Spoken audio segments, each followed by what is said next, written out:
Yeah. Looks like we got some lot of drama comments. Let's start reading them. Jimbo says, so many came here to spread hate, not realizing their views and commentary help boost the algorithm for old Timmy boy.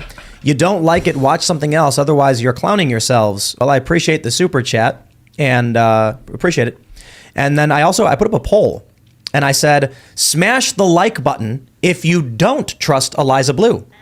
And 89% said I will like because I don't trust her. That means everybody who smashed the thumbs down trusts Eliza Bleu.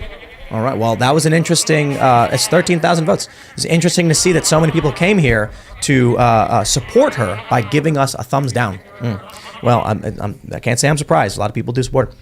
Scroats McGoat says, last night as a member, if Tim doesn't disavow Eliza tonight, get the out, Scroats McGoat. You can cancel right now and see you later. You will never wave money in my face and make me disavow anybody, especially someone I care so little about, Eliza Bleu. She's been on the show 2 times. If you're going to cancel because I won't do what you say, you shouldn't have been here in the first place. Bye-bye. Don't let the door hit your ass on the way out. All right, what else do we got? DJ Zeno says, unsubbed on members only after over a year. Here's $5 FU for, I'm pretty bummed. Thought you stood against censorship. Hope you change. See you later, buddy. Look, sad to see you go, but I will never cater to a mob. And that's it. End of story. Eliza Bleu is not important. She's not important to me. She's not a member of Congress. She doesn't enact policy. She is a low-tier internet personality that for some reason people are desperately obsessed with. And I literally don't care. So have a nice day. I got to say this. If someone got banned off Twitter or any platform for a reason other than violating the terms of service, that's a big deal and should be taken up and will be if it happened with the Twitter administration or the administration of the social network. But the personal stuff it's like, no offense, TMZ garbage. It's like National Enquirer. I mean, if you like it, oh God. But there's a lot we can build. It's questioning you. I don't care if people care about this stuff. They're allowed to. But like the idea that people are going to come here and threaten, like, I will cancel my membership because you're not talking about someone no one ever heard of. It's like, dude, I get that you know who she is. But you know what's funny about Jack Murphy and Eliza Bleu is that here's what happens. People ask questions about these personalities. And I know most people listening are like, I have no idea who these people are. And that's exactly it. We had about 40,000 peak concurrent viewers. We get, 300 to 500,000 video viewers plus 100,000 on the podcast, and then about 1 million across the clips. And the people who watch have no idea what the people in the chat are talking about when it comes to Eliza Bleu or Jack Murphy. In fact, John, do you know who Eliza Bleu is? The only reason I knew is because I saw you guys talking about it one time. One time we mentioned. I never learned about her organically. No. So what I think is going on, to be completely honest, is that the people who are claiming they hate her are actually probably a paid reputational firm to promote her. So that's why I brought this up last week. There are companies you can hire that will spam the internet to generate buzz and attention for you. There's no such thing as bad press. So when I see people like flooding our comments and saying things that aren't true, like I'm canceling my membership, I can see who's canceling their memberships. Like I own the website.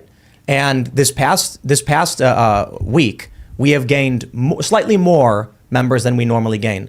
And it's probably because the guests we had on last week or whatever, and whatever. Jack Posobiec, maybe, he's a great personality. And so we gain several hundred per week, and we gain a little bit more than that on average. With people coming in claiming that they're canceling their memberships, maybe they are, but we're gaining more than they're being canceled.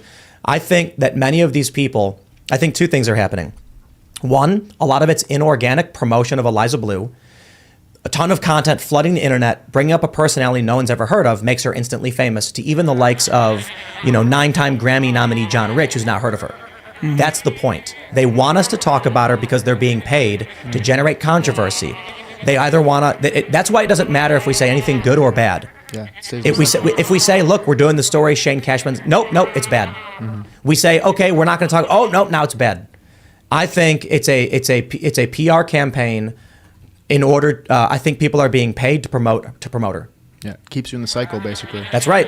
She's never been more famous because of this. Exactly. And so I'll be completely honest with the Shane Cashman story. I told Shane Cashman I didn't want him to do the story because he went from profiling Ye to Carrie Lake and now to a low mid-tier internet personality over that I just think the next he was supposed to be interviewing Andrew Tate. We reached out to Tate. I as Shane mentioned, this may kill the story, and Tate said yes. And so we were like, this is great. Shane writes tremendous work. I said I don't think he should do it because clearly they're trying to promote Eliza Bleu. That's what this whole thing is about. She's never been more famous. And I think it's beneath him. But he said, look, man, I really, really want to dig in and do the story. It's 80,000 words, it's massive. And I'm like, look, man, you do your thing. I'm not going to tell you what you can or can't write. I trust you. At TimCast, we don't tell people they have to say something. They can't say things. Someone wants to post offensive memes on social media. I'm not going to fire them over it. Shane comes to me and says, "Is this story I got to tell?" I say, "You do your thing." But I'm telling everybody who's who's listening and doesn't know who this is, I will just explain. Right now, there's a massive campaign from high-profile personalities to promote and make Eliza Bleu famous.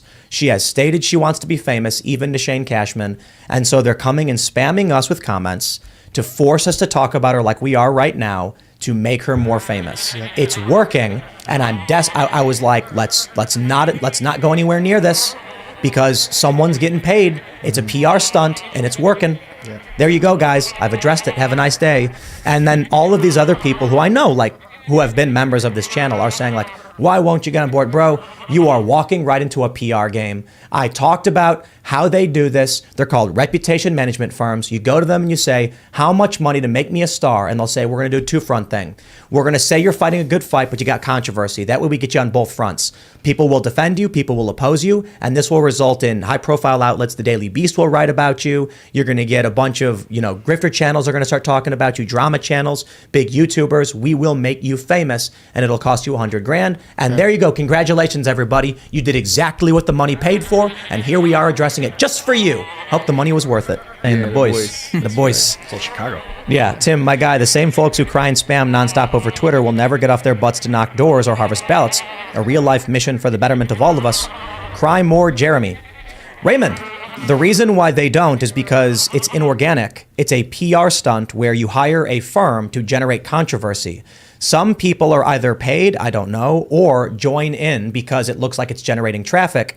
But the goal is people who want to be famous, and we know there are people who have admitted that they're trying to be famous, will go to a reputation management firm and say, here's $50,000, make me famous. And they will then spam YouTube, spam comments, and their goal is to get YouTubers to see a wave of comments saying, please talk about this. Then they go, okay, I will. They will then do this. There's a very clever thing. Ryan Holiday did this. He bought a billboard for Tucker Max and then vandalized it himself. Then he called a radio station and said, what's this billboard that just got vandalized? Mm-hmm. So then it became a controversy manufactured. So you want to know why I think these people got censored on Twitter? I think it's possible, and I'll just keep it vague. It is a PR stunt targeting people who talk about free speech with censorship to trick them into promoting an individual trying to be famous. And they all walked right into it. It is PR stunt 101. It also makes me think there are situations where a creator would pay a firm to do it $50,000 or whatever. But then there's also the impact investment that there could be companies that try and find people on the internet, like content creators that are like, we're going to make this one famous because they are talking about a thing we need to be talked about right now. Dude, it's literally astroturfing. It's like the definition of what's happening. It's clever. Yeah, it is. You spam someone's comments saying, talk about this person. Once they do, you then use your multiple accounts to flag them, triggering an algorithmic censorship campaign. Mm-hmm. You then use the bots to spam a conspiracy theory. You then start, I mean, look, I think somebody paid to make Eliza Bleu famous, and the people who are commenting are trying to make her famous. Yeah. Like, one of the first things John said to me was like, what's you asked me about Eliza Bleu, and then I was like, oh, you know her, and you're like, oh no, I just heard from this. Right.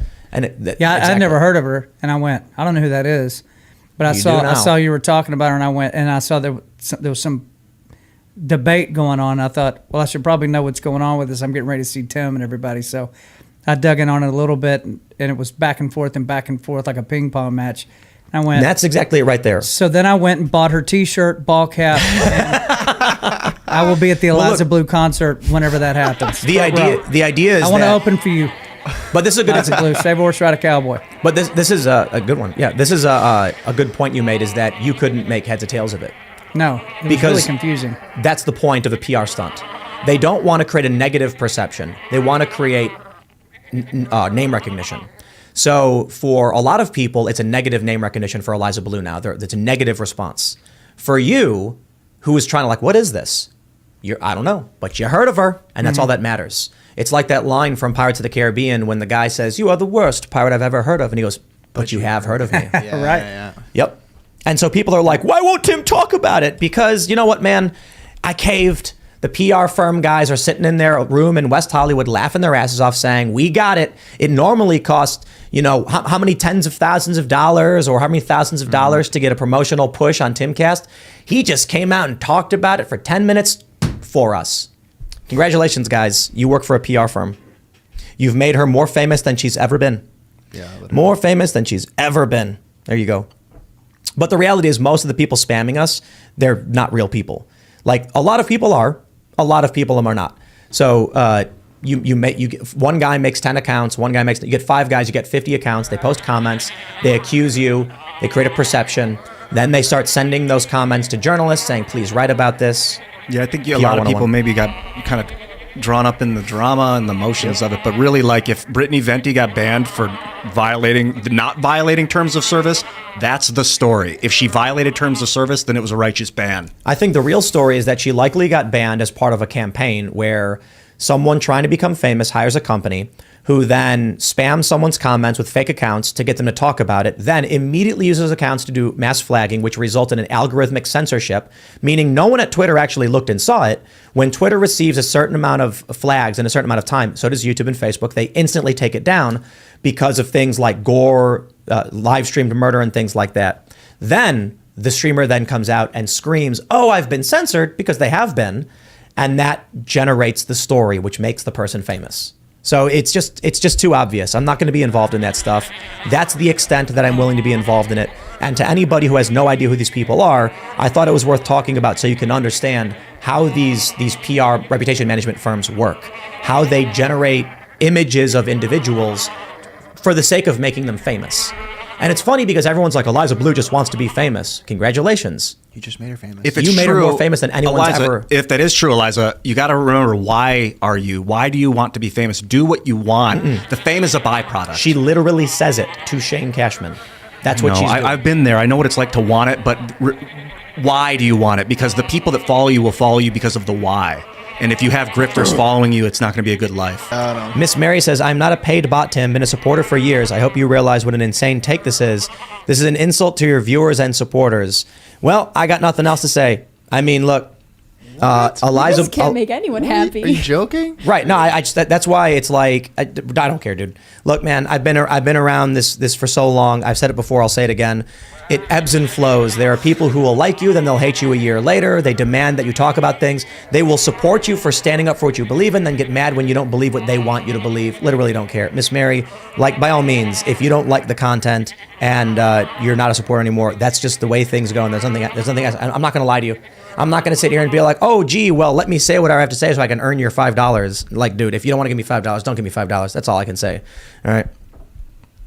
What else do we got? I think there was one more. Jared V says, Jeremy is live and trying to break down what you're saying. What do you have to say about that? You literally said you don't care about Eliza, so what else is there to say? Yeah, it's a really, really good point. Eliza is an irrelevant figure who's trying to be famous, and y'all are making her famous. She's not in Congress. She doesn't know anybody. I guess she's talked with like Jack Dorsey in the past, but she is just like, it's remarkable to me when Jeremy Hambly goes on his show and says something like, Tim won't address the Jack Murphy stuff. And it's like, interesting. I wonder if anybody who is paying attention to a Chinese balloon carrying potential explosives of the United States is concerned about what some video some guy produced. So if like you're interested in interpersonal drama and e-girl celebrity stuff, TimCast is not the channel for you. And if that's the case, and then I don't want your money. Like, dude, it's remarkable that people are like, Tim, if you don't address e-girl drama, I'm going to cancel. I'm like, okay, all right, we'll cancel, I guess. I don't know. You know what we're going to do this week? We are going to be potentially talking with some members of Congress. And because what I'm concerned about is, will people have enough money to pay their bills? Will fuel prices be too high? Is China preparing for an attack on Taiwan? What I don't care about is, did E-Girl lie to get famous? There's an Abraham Lincoln quote I was going to interject. I was going to say, like, you're allowed to care about that. That's fine. But don't be surprised that I don't, and don't care about it, and don't want to talk about it, and that's just it.